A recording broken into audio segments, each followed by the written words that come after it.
आचरण करता हो और लोगों को आचरण करने का उपदेश करता हो, वो आचार्य। आचार्यम माम बीजानीयात्। और आचार्य कैसा हो? व्यास जी महाराज कहते हैं कि आचार्यो वेद संपन्नो विष्णु भक्तो विमत्सरः मंत्रज्ञो मंत्र भक्तश्च सदा मंत्राश्रयः शुचिः। आचार्यो वेद संपन्नो, आचार्य को वेद का ज्ञान हो। विष्णु भक्तो, स्वयं भगवान का भक्त हो। मंत्रज्ञो, मंत्र को जानने वाला हो। मंत्र भक्तश्च, मंत्र के प्रति भक्ति हो। सदा मंत्राश्रयः शुचि, और मंत्र के ही आश्रित रहता हो। सत्संप्रदाय संयुक्तो ब्रह्म विद्या विशारदः, सत्संप्रदाय से युक्त और ब्रह्म विद्या में विशारद हो। ऐसे आचार्य की जब प्राप्ति होती है तो आचार्य भगवान के दरबार में जीव के तरफ से बहस करते हैं।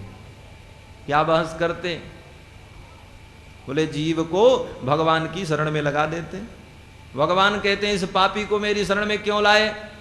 तो आचार्य कहते हैं महाराज मेरा तो यही नियम है, मेरा तो यही व्रत है कि मुझे जो कुछ मिलेगा मैं आपको समर्पित करूंगा। तुम ही निवेदित भोजन करई, प्रभु प्रसाद पट भूषण धरई। हमको जो कुछ मिलता मैं तो आपको निवेदन करता हूं। ये जीव मेरे पास आया तो इसको भी मैंने आपके शरण में निवेदन कर दिया। तो भगवान कहते हैं ये बात तो ठीक नहीं। कोई तुमको ला करके गंदी वस्तु दे दे तो वो भी तुम मेरे चरण में चढ़ाओगे? तो आचार्य कहते हैं महाराज ये गंदी वस्तु नहीं है, ये तो आपका अंश है, ईश्वर अंश, जीव अविनाशी। भगवान कहते हैं नहीं नहीं ले जाओ, इस पापी को मेरे गले में मत डालो। तो भगवान कहते हैं देखो, आचार्य कहते हैं भगवान एक प्रश्न का आप उत्तर दो। भगवान कहते हैं क्या? बोले एक आदमी था, पेड़ पे चढ़ा था, गिर पड़ा, हाथ टूट गया। डॉक्टर के पास गया, 5,000 रुपए दिए। डॉक्टर ने प्लास्टर कर दिया, दवा खिला दी और गले में हाथ लटका दिया। मरीज ने कहा डॉक्टर साहब मैंने 5,000 रुपए दिए, मेरा टूटा हाथ मेरे गले में क्यों लटकाते हो? डॉक्टर ने कहा जनाब टूटा हाथ आपका है तो किसी तीसरे के गले में लटकाएंगे तो और टूट जाएगा। जिसका हाथ टूटा उसी के गले में लटकाएंगे। आचार्य कहते हैं महाराज ये तो आपका अंग है। जैसे हाथ व्यक्ति का अंग होता है उसी तरह जीव आपका अंग है। ममैवांसो जीवलोके जीवभूत सनातनः, गीता में आपने कहा है। और आपका ये अंग टूट गया। कैसे टूटा? बोले माया के वृक्ष पर चढ़कर बैठा और गिरा, टूट गया। और फिर मैंने इसका प्लास्टर कर दिया, ये तिलक लगा दिया, दवा पिला दी कान के माध्यम से, पट्टी बांध दी, कंठी पहना दी, तुलसी पहना दी। अब इस टूटे हुए हाथ को ठीक होने के लिए आपके गले में नहीं लटकावे तो किसके गले में लटकावे? आप बताओ महाराज। कि आचार्य का वैभव है। आचार्य कहते हैं टूटा हाथ किसके गले में लटकावे? किसी दूसरे के गले में लटकाएंगे तो और बेकार हो जाएगा, किसी लायक नहीं रहेगा।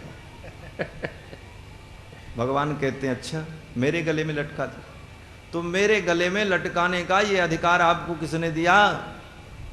तो आचार्य कहते हैं ये अधिकार मुझे परंपरा से प्राप्त हुआ है। सीतानाथ समारंभाम रामानंदार्य मध्यमाम अस्मदाचार्य पर्यंताम वंदे गुरु परंपराम। इस गुरु परंपरा से ये अधिकार मुझको प्राप्त है। लक्ष्मीनाथ समारंभाम नाथयामुनि मध्यमाम अस्मदाचार्य पर्यंताम वंदे गुरु परंपराम। इस परंपरा से ये अधिकार मुझे प्राप्त है। मेरे आचार्यों ने मुझको अधिकार दिया है। ये आचार्य का वैभव है। लेकिन आचार्य की प्राप्ति भगवान की कृपा से होती है। आचार्य खोजने से नहीं मिलते। सतुआ पिसान बांध के घूमा कि आचार्य के खोज हैं तो आचार्य नहीं मिलने वाले। एक सज्जन मिले, बोले महाराज हम तो बहुत दिन से गुरुजी को ढूंढ रहे हैं, कोई गुरुजी हमको मिले ही नहीं। हमने कहा भैया भारत देश तो गुरुओं का देश है, ये जगत गुरु है। और यहाँ तो कितने जगत गुरु हैं, चारों दिशाओं में 4 जगत गुरु बैठे हुए हैं, जगत गुरु शंकराचार्य। और तुमको कोई गुरु नहीं मिले भारत जैसे देश में? क्यों नहीं मिले? बोले महाराज गुरुजी तो बहुत मिले लेकिन कोई पसंद नहीं आए। मैं गुरु बनाना चाहता हूं लेकिन मुझे कोई बढ़िया गुरु मिले नहीं। हमने कहा गुरु भी बढ़िया होते हैं और खराब होते हैं, इसका निर्णय तुम करोगे। और जब तुम निर्णय कर लोगे कि ये बहुत अच्छे हैं, तब उनको गुरु बनाओगे। इसका मतलब तुमने उनको गुरु का सर्टिफिकेट दिया। और चेला जिसको गुरु का सर्टिफिकेट दे वो गुरु गुरु नहीं, वो तो चेला का चेला बनेगा। चेला निर्णय करेगा कि गुरु बनने लायक है कि नहीं। इसलिए गुरु को खोजा नहीं जाता, आचार्य भगवान की कृपा से मिलते हैं। और भगवान की कृपा से नहीं, अपितु भगवान ही आचार्य के रूप में मिलते हैं। और गुरु मिल जाएं तो गुरु में कभी दोष दर्शन नहीं करना, कैसे भी गुरु हो। कामी ही साधु ही कृष्ण कही, आचार्य कहते हैं कि अगर गुरु जी के अंदर कोई श्रृंगार दोष दिखाई पड़े, काम दोष दिखाई पड़े, तो कल्पना कर लो मेरे गुरुदेव भगवान कृष्ण ही हैं, बहुत लीला करते हैं। और गुरु जी में थोड़ा लोभ दिखाई पड़े तो श्रद्धा समाप्त मत करना, क्योंकि श्रद्धा का ही मूल्य है। लोभी बामन जानी, अगर लोभ दिखाई पड़े गुरु जी में तो ये अनुभव करना गुरुदेव भगवान जो है वामनावतार के रूप में प्रकट हैं। जैसे वामन भगवान को बड़ा लोभ था, 3 पग पृथ्वी मांगने गए और पूरा ब्रह्मांड ही नाप लिया। 3 पदा विचक्र में विष्णुर गोपादाभ्य तो धर्माणि धारयन, 3 पग में सब कुछ नाप लिया। तो लोभ दिखाई पड़े आचार्य में तो अपनी भावना को शुद्ध करना कि आचार्य वामन के स्वरूप हैं, लोभी वामन जानी। और अगर आचार्य में क्रोध दिखाई पड़े तो समझ लेना मेरे गुरुदेव भगवान नरसिंहावतार धारण किए हुए, नरसिंह भगवान की जय बोलना। किसी भी दशा में आचार्य में दोष दर्शन नहीं करना। और मर्यादा दिखाई पड़े तो समझना बस मर्यादा पुरुषोत्तम भगवान राम है मेरे गुरुदेव। गुरुर ब्रह्मा गुरुर विष्णु गुरुर्देवो महेश्वर, इस प्रकार अपने आचार्य में भगवत बुद्धि रखना। लेकिन होता उल्टा है। शास्त्र कहता है गुरु को भगवान समझो, आचार्यम माम विजानीयात्, लेकिन किसके लिए?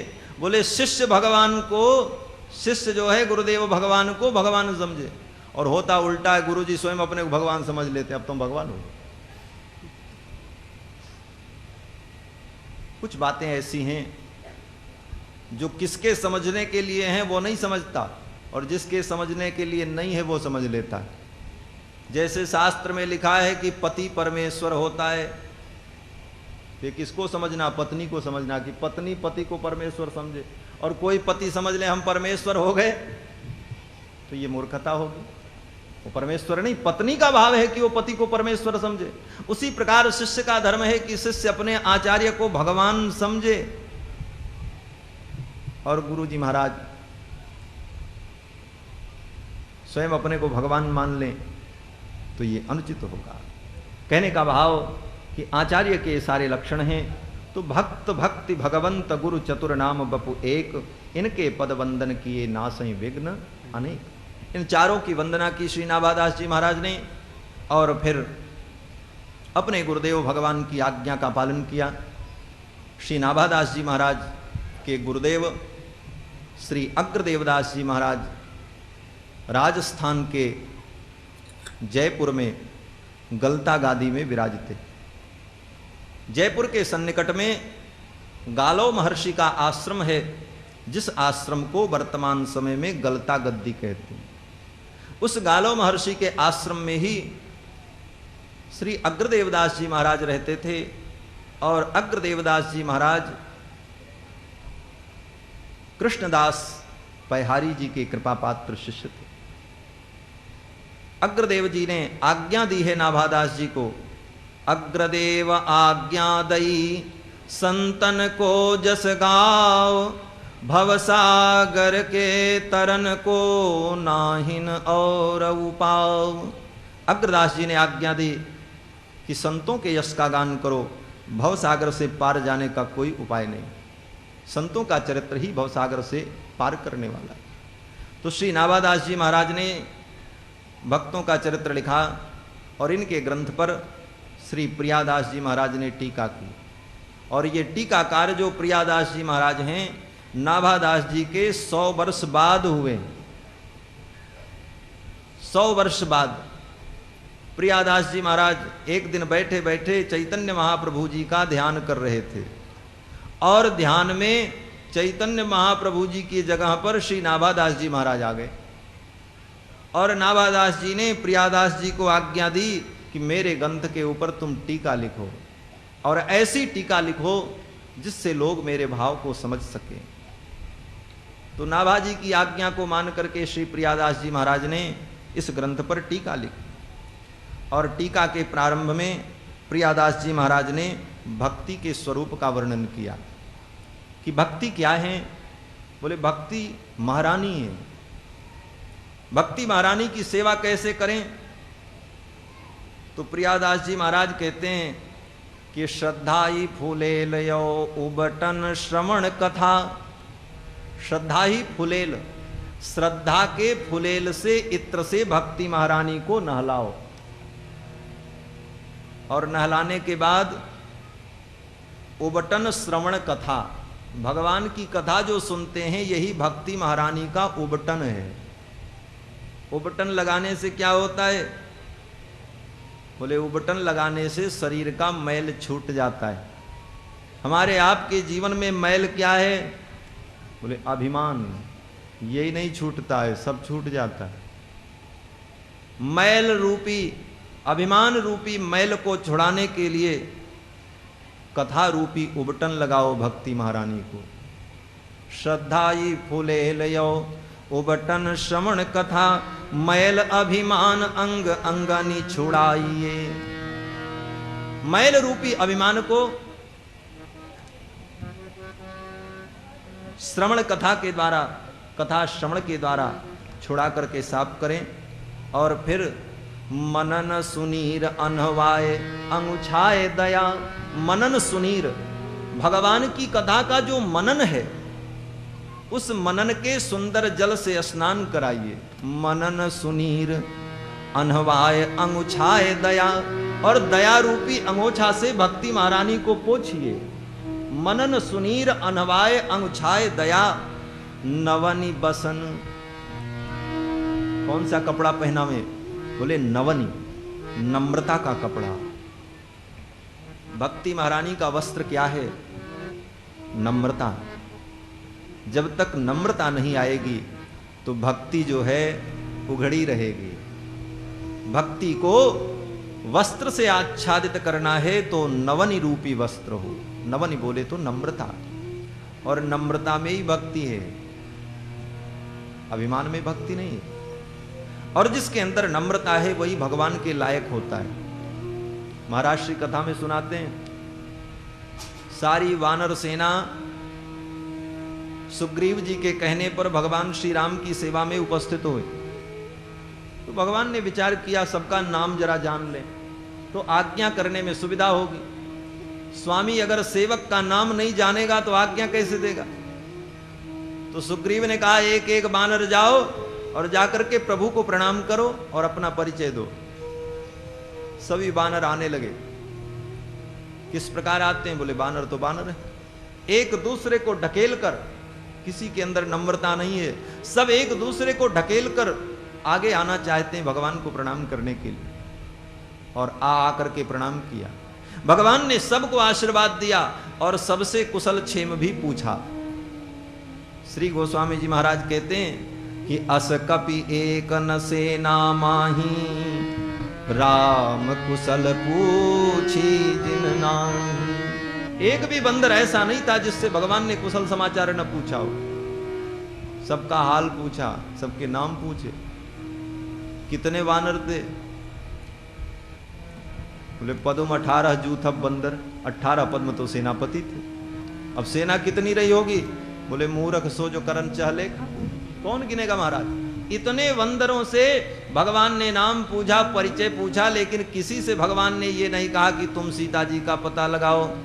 भगवान जान गए सब किसी काम के नहीं, सब फर्जी, केवल दौड़ दौड़ करके आ रहे हैं। नम्रता किसी में है नहीं। जिसके अंदर नवनी नहीं होगी वो सेवा नहीं कर सकता। नवनी बसन, नम्रता ही वस्त्र है। तब तक भगवान की दृष्टि हनुमान जी के ऊपर गई। हनुमान जी महाराज सारी वानरी सेना के पीछे खड़े थे।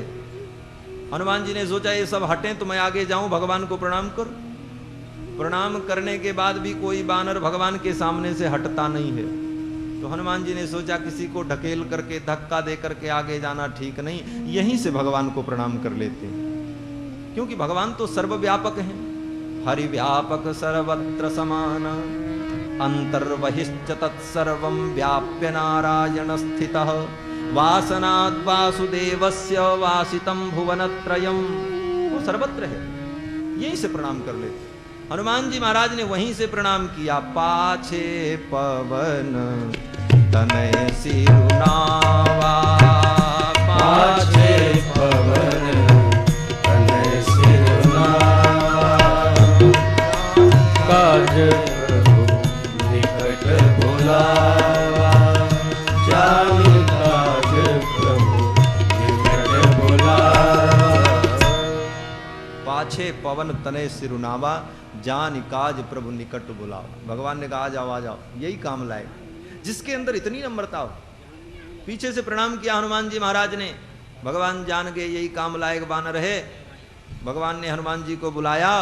कर मुद्रिका दीन जन जानी, परसा शीस सरोरुह पानी। भगवान ने अपने कर कमल को हनुमान जी के मस्तक पर पधराया और मुद्रिका दी। बोले हनुमान तुम श्री जानकी जी का पता लगा सकते हो, जाओ। तो नवनी, ये नम्रता ही भक्ति का वस्त्र है, श्रृंगार है। देखो भगवान कृष्ण एक दिन भूख लगी तो माखन खाने के लिए भंडार घर में चले गए। एकांत था, कोई था नहीं, और मैया यशोदा ने अनेक मटकियों को रखा था। एक मटकी, उसके ऊपर दूसरी, तीसरी, चौथी, पांचवी, और सब में माखन भरा था। लेकिन भगवान का हाथ ऊपर वाली मटकी पर नहीं पहुंचा। तो भगवान श्री कृष्ण ने क्या किया? बोले नीचे बैठकर नीचे वाली मटकी को दोनों हाथ से पकड़ लिया और सोचने लगे इसको खींच लें, बस काम बन जाए। नीचे वाली मटकी पर भगवान कृष्ण का हाथ गया, ऊपर नहीं गया। क्यों? बोले है तो सब माखन, लेकिन जिसके अंदर इतना गर्व है, जो इतना ऊंचा है, वहां तक भगवान का हाथ नहीं जाता। जिसके अंदर नवन है वहां भगवान का हाथ पहुंचता है। भगवान ने माखन की मटकी को अपने हाथ से पकड़ा, तो सब में तो माखन ही थे। माखन बोले तो भगवान के भक्त। तो उन भक्तों ने सोचा जिसके लिए मैंने सब कुछ छोड़ा, आज ऊपर बैठने के कारण वो मुझसे दूर हो रहा है, मुझे भी नीचे चलना चाहिए। ज्यों ही भगवान ने नीचे की मटकी खींची, तड़ाक से सब नीचे आ गए। सबके अंदर जब नम्रता आ गई, सब विनम्र हो गए। तो भगवान श्री कृष्ण ने खूब प्रेम से माखन भोग लगाया। नवनीत भगवान को इसीलिए प्रिय है। नवनीत का मतलब जिसके अंदर नम्रता हो, जिसके अंदर नवनशीलता हो, वो नवनीत है। तो भक्ति महारानी का वस्त्र नवनी। नवनी बसन पन शोधो ले लगाई, आभरण नाम हरि। और भक्ति महारानी का आभरण क्या है? आभरण बोले तो आभूषण, बोले आभरण नाम हरि। भगवान हरि का नाम ही भक्ति महारानी का आभरण है। खूब नाम जप करें, चलते फिरते भाय कुभाय अनख आलसहु, नाम जपत मंगल दिश। भगवान नाम जप ये भक्ति का आभरण है। आभरण नाम हरि, साधु सेवा कर्ण फूल। भक्ति महारानी के कान के कुंडल क्या हैं? बोले साधु सेवा। संत आवे तो उनकी सेवा करो। साधु की सेवा नहीं हुई तो कितनी भी भक्ति करो सब बेकार है। क्या बात? कर्णफूल साधु सेवा। साधुओं की सेवा कर्णफूल है, लेकिन बड़ी कठिन है महाराज। सेवा धर्म बहुत कठिन है।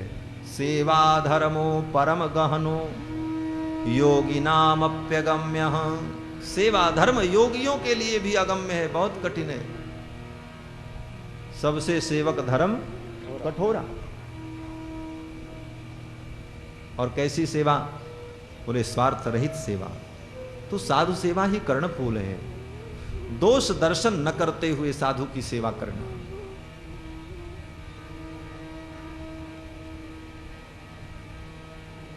और साधु की कभी अवज्ञा नहीं करना, यही भक्ति महारानी का कर्णफूल है। एक महंत जी थे, उनके मठ में कोई साधु पहुंच गए ऐसे अभ्यागत साधु, प्रसाद पाए, प्रसाद पा करके अपनी पत्तल वहीं छोड़ करके उठ गए। तो महंत जी को क्रोध आ गया। महंत जी ने कहा ये पत्तल तुम्हारा, अब क्या बोलना, हाँ भाई, वो उठाएगा? तो महात्मा भी महात्मा ही ठहरे, महात्मा तो महात्मा होते महाराज। मस्त राम मस्ती में आग लगे बस्ती में, साधु की मस्ती तो अलग की होती महाराज। महात्मा ने कहा ये मठ क्यों बनाए हो? बोले संत की सेवा के लिए। बोले तो सेवा तो यही है, उठाओ पत्तल हम तो चले। संत सेवा के लिए मठ बनाया तो पत्तल उठाओ। महंत जी को क्रोध आ गया और महंत जी ने कुछ अपशब्द कह दिए, साधु को दुख हो गया और ऐसा अपराध बना महाराज, उन महंत जी को चर्म रोग कुष्ठ हो गया। मैंने अपनी आंखों से देखा है, नाम नहीं लेना, कभी अंतरंग चर्चा करेंगे। संत की सेवा का बहुत फल है और संत के अपराध का बहुत बड़ा दंड है। भगवान कहते हैं कि मुझे कोई कुछ कह दे तो मुझे कष्ट नहीं होता, निज अपराध रिसाई न काऊ। कोई भगवान का अपराध कर दे तो भगवान को क्रोध नहीं आता, लेकिन संत का अपराध कर दे तो भगवान को सहन नहीं होता। जो अपराध भगत कर करई, राम रोष पावक सो जरई। और राम जी के रोष रूपी अग्नि में जल जाता है। तो साधु सेवा ये कर्णफूल है, साधु सेवा कर्णफूल। मानसी सुनथ, और भक्ति महारानी के नाक की नथ क्या है? बोले मानसी, मानसी सेवा। भगवान की सेवा दो प्रकार की होती है, एक मानसी सेवा, एक वस्तुगत सेवा जो हम वस्तु से करते हैं। पुष्प चढ़ाया, चंदन लगाया, माला पहनाई, आरती उतारी, ये तो बाह्य वस्तुओं से भगवान की सेवा है। और एक बड़ी विलक्षण सेवा है जिसको मानसी सेवा कहते हैं, मन से ही सब कुछ करना। आंख बंद कर लिया और मन से ही भगवान को स्नान कराया, मन से ही चंदन लगाया, मन से ही फूल चढ़ाया, ये मानसी सेवा। तो मानसी सुनथ, भक्ति महारानी के नाक की नथ क्या है? बोले मानसी सेवा। और ये मानसी सेवा सिद्ध हो जाए तो फिर कुछ करने की जरूरत नहीं। हमारे पूज्य श्री गोपालाचार्य स्वामी जी महाराज सुनाते, एक कोई सेठ जी थे, भगवान की भक्ति में लगे तो गुरुजी ने कहा भगवान की सेवा किया करो। बोले सेवा में क्या लगेगा? बोले भगवान को सुंदर इत्र फुलेल से स्नान कराओ, सुंदर रेशमी वस्त्र धारण कराओ, खूब बढ़िया बढ़िया मालपुआ पूड़ी तस्मई भगवान को भोग लगाओ, सोने चांदी के आभूषण आभरण बनवा करके भगवान का श्रृंगार करो। सेठ जी ने कहा इसमें तो बहुत खर्चा होगा, बहुत पैसा लगेगा। तो महात्मा जी ने कहा गुरुजी ने तो इतने अगर तुम कंजूस हो तो मानसी सेवा किया करो, कुछ नहीं लगेगा, मन से ही करो। तो सेठ जी ने कहा मन से करने में क्या होगा? बोले मन से आंख बंद करके सोचो मैंने भगवान को खूब स्नान कराया और सुंदर सुंदर रेशमी वस्त्र धारण कराए, खूब सुंदर भगवान को केसर मिश्रित चंदन लगाया, फिर सुंदर सुंदर वस्तुओं का भोग लगाया। इस प्रकार मन से ही सेवा करो। सेठ जी महाराज मन से सेवा करने लगे और उस मानसी सेवा का ऐसा प्रभाव, धीरे धीरे सेवा दृढ़ होने लगी। लेकिन वो कंजूसी की उनकी आदत नहीं गई। एक दिन रात्रि में दूध भोग लगा रहे थे भगवान को मानसी सेवा में। मानसी सेवा में भगवान को दूध भोग लगा रहे थे और अपने नौकर से उन्होंने कहा चीनी लाओ, और नौकर जब दूध में चीनी डालने चला तो सीधे डिब्बा से ही गिराने लगा। वो एक चम्मच के बजाय 2-3 चम्मच गिर गया। सेठ जी को गुस्सा आ गया, बोले इतनी चीनी बर्बाद की तूने? चम्मच डाल करके दूध से चीनी बाहर निकालने लगे मानसी सेवा में। तब तक भगवान बालकृष्ण लाल प्रत्यक्ष प्रकट हो गए और सेठ का हाथ पकड़ लिया। बोले रे सेठ तू इतना कंजूस है, मानसी सेवा में भी तेरी 2 चम्मच चीनी ज्यादा जा रही तो तू भोग नहीं लगाना चाहे? मानसी सेवा इतनी दृढ़ हो गई, मन में भी सेठ जी को यह अनुभव होने लगा कि ये सारी वस्तुएं प्रत्यक्ष हैं, उसमें भी प्रत्यक्षता का अनुभव होने लगा और वही अनुभव उनकी मानसी सेवा को सिद्ध कर दिया। और प्रत्यक्ष भगवान ने प्रकट होकर के सेठ जी के हाथ को पकड़ लिया। गोविंद